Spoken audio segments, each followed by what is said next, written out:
Just2Moms, and we're expert contributors to FamilyAffaires.com. Today, we're going to talk about autism as a big surprise. We always do. We're going to talk about sensory issues. A lot of times kids with autism have sensory issues. And what is that, Debbie?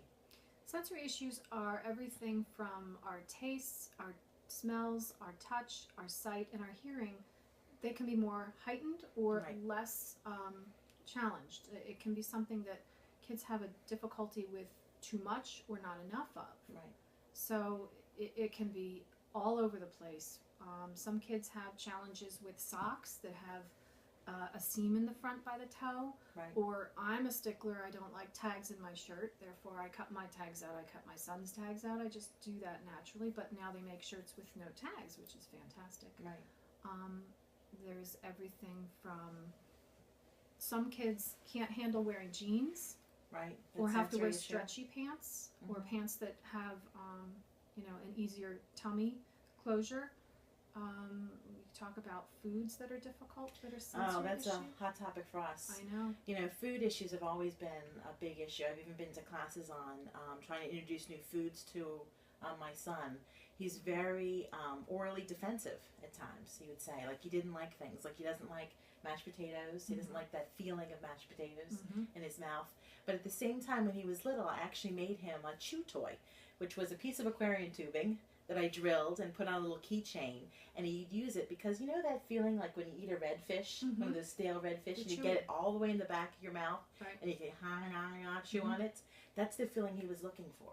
So he loved that piece of aquarium tubing. He was seeking it. He was seeking that. He could chew on that. Otherwise, it would be his coat or his jacket. You know, sometimes kids with their sleeves, they chew their sleeves. He was looking for that kind of feeling. So that oral defensiveness with food was kind of different with other objects. He was kind of seeking at that time. But for a while, we lived so long on a diet of, let's see, chicken nuggets, maybe corn. Then I slowly had to continue to introduce, like, things that we'd have at a barbecue, because we'd go to a barbecue and there'd be nothing for him to eat except potato chips or bread. So we had to keep working to introduce at least a hot dog, and then he could eat anywhere we go. But today, I mean, he's really expanded his palate. We eat steak. Yes. We don't eat fish. We're still working on fish. But all kinds of things. It's just amazing. But through continuous work of introducing a preferred food with a food that's not preferred, and saying, this is not a choice, you have to at least try it, that really worked for us. That's great. Yeah. That's great. We had a lot of challenges too. I mean, I think there were 5 or 6 food groups that my son would eat when he was really little. Chicken nuggets has always been on that top of the list. We did pizza. Okay. So he would eat pizza, and he would eat variations of pizza, so it wasn't just one pizza place, because I know families that get really stuck on eating only in one pizza place, and that's difficult when you go on vacation or if you go somewhere else. Pretzels were always big. And we never went gluten-free. We've been around the block since 1998 with this. Right. So gluten-free didn't start until much later, and at that point I just said, I can't take foods away. Most of his diet was gluten-based, I should say, and I just didn't see that would make a good, happy household. Right. So, so other things that he would eat, he loved things that were like serious tastes, like pickles. Yeah. And he'd suck on lemons in restaurants when he was really little. And I can't do that to this day. I can squeeze a lemon in my water, but I can't suck on a lemon. It's just so he's seeking that sourness. And one of his favorite candies is sour candy. The more sour, the better. So, but I have to say, he's come a long way with enjoying foods. In fact, I now call him a foodie, because he will eat, I would say, pretty much everything. Right.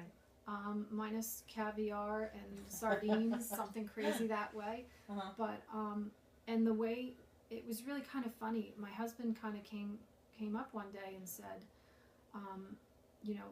we need to talk. There's a problem with Mom in the kitchen, and that's where it kind of started. And my son was like, "What's the problem?"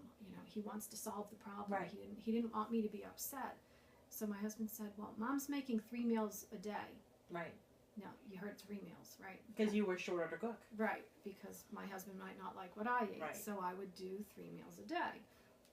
Not going to go there, but anyway. Making those meals was a constant pressure and figuring it out and food shopping. So my husband said, well, we need to figure out a way that you're going to eat more foods that we eat. And we went the really logical route. And I said, why don't we look in a cookbook? So we opened up a cookbook that was on my shelf. And I had a couple Rachel Ray's. Right. I don't even cook Rachel Ray often. Right. But I have her books. And there were some simple recipes. And I remember the first recipe was chicken parmesan. And I said to my son, look at all of these things that go in to make that picture. I said, if you like chicken, breadcrumbs, right.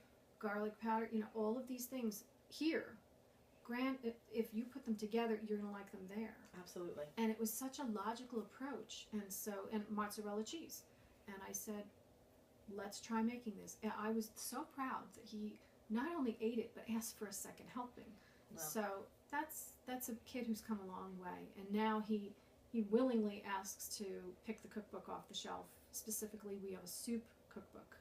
He's a big soup connoisseur, and he likes to pick the soup recipes that we make. So I'm thrilled that he's come so long. So, my tip is put it out there. Give your child the opportunities. Give them the control, because that's what it took. It took for him to see those things individually and see what they would be together.